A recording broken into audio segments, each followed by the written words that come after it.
everyone. Janessa Cole here as guest host with Gale Force Winds. Today's thought leadership sponsor is brought to us by ADF Industrial. Thank you again for sponsoring this event this afternoon.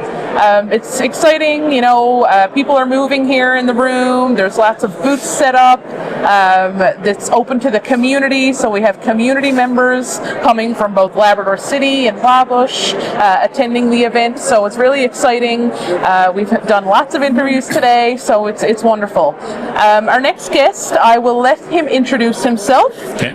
Tell us a little bit about you, and yeah, do that. My name is Jim Dinn. I'm the MHA for St. John's Centre and leader of the Newfoundland Labrador New Democratic Party. I've been in this position as an MHA since 2019, and I think it was around 2021 that I took on the role as leader as an interim, and then eventually permanent leader. Excellent. For now, anyway. Yes. Until they decide they've had enough of me.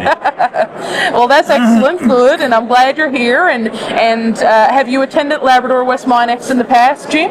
For a few years now, Okay. and primarily, certainly, when I took on the leadership role, I would come up with Jordan Hughes when he was an Yes. MHA here. So that was sort of my introduction into Labrador West. I've been up to Labrador West before when I was NLTA president and Right. visiting schools.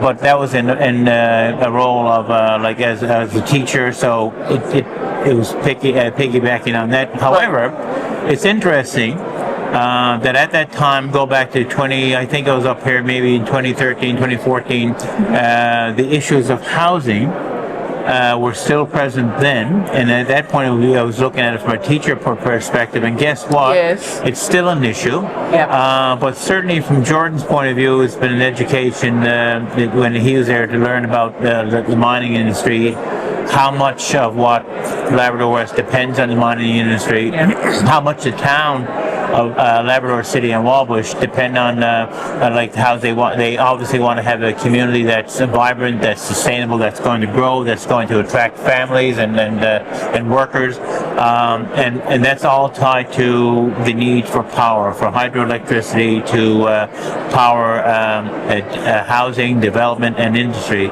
As one person I met to it today, he said, you know, you can build all the houses you want, you just won't be able to put the power into them. So that's the big thing. So it's been and coming to the MINEx, I'm just blown away by the sheer number of booths here that are connected in some way with the mining industry, or with some that are directly related to the mining industry that supplies, and others that are sort of connecting with the other. And so it's just amazing to me how dynamic it is here. It's a small town, but a very prosperous, very dynamic one. It is, and I mean, you know, one company feeds off another, and without the larger mining corporations within the communities, Yep. again, other businesses wouldn't thrive as they are. Yep. You know, you talked about housing been the hot topic for the past 15 years, basically. What would you say, outside of housing, what would you say is the key thing, or one of the things that has stood out the most to you at this event this year in 2026 as one of the big topics? Oh, I still think it comes down, like, you got the let's talk about the elephant in the room, the Churchill Falls MOU. I think people were expecting from the Premier in his address to the luncheon that there was going to be a clear commitment to bringing power to Labrador West. And it's not just Labrador West, but as you realize, it's all of Labrador, including like Happy Valley Goose Bay. So I think people are looking for that clarity that regardless of where the MOU is, what's the commitment for power? The other thing and I was listening to the luncheon presentation today with the Community Development Corporation about how ways in which you can grow that partnership between government, between business, and between the community as to how you can actually look at not just Labrador West and Labrador City and Wabush, but communities more prosperous, more stable over the long run.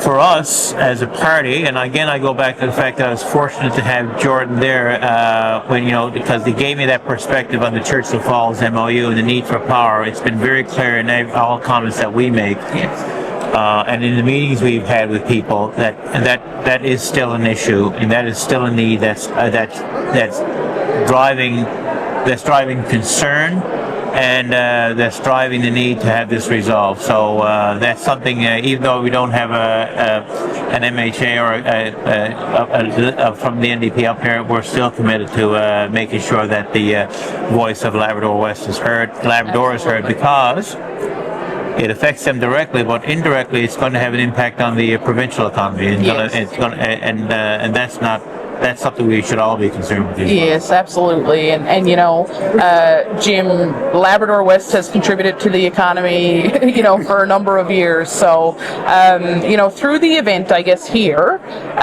we talked about, one of the key things that we have taken away from the past couple of days. What would you say is one of the positive, outlooks that you've heard throughout the event the past couple of days? I come up here each year, and I'm a mining newbie in that. But I find the opportunities here. You look around here. There's an energy. There's an optimism. There's like I said, a concern with the power. But the fact is, we're still going to proceed. And there's that resilience, that endurance, whatever you want to call it. And the fact that I guess I always feel welcome when I come here. And I think there's an appreciation too.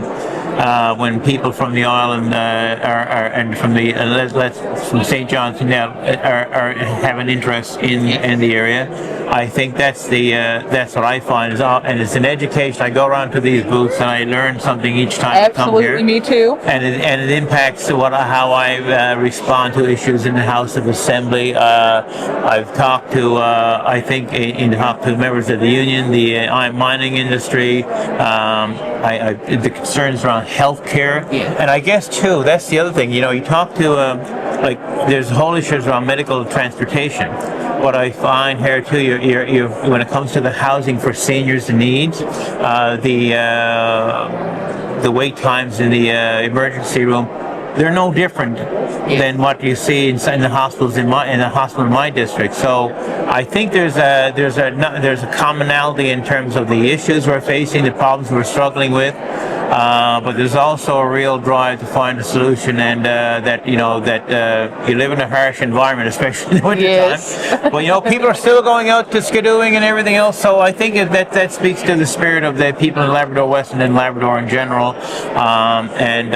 That's what gives me hope and optimism. But I think it's that energy is also that's not going to let government, whoever they are, off the hook. Yeah, and you mentioned resilient. Yeah. I would say the people of Labrador West, Jim, are very resilient. They've conquered so much, and I think that's one of the key words I think we take from here is that walking around the room, they are very resilient people. They work through a lot of the hardships and still doing very well. So thank you. And listen, frustrations are real. What I got to say, and you're right there. It's the resilience of it. It's the fact that they have it's very vibrant social life. Yes. Love it. Love the Iron Rock Parade. Yes. We had them on earlier. So. All right. Well, thank you, Jim, very much. It was really nice to talk to you, and thanks for sitting with me. Appreciate it.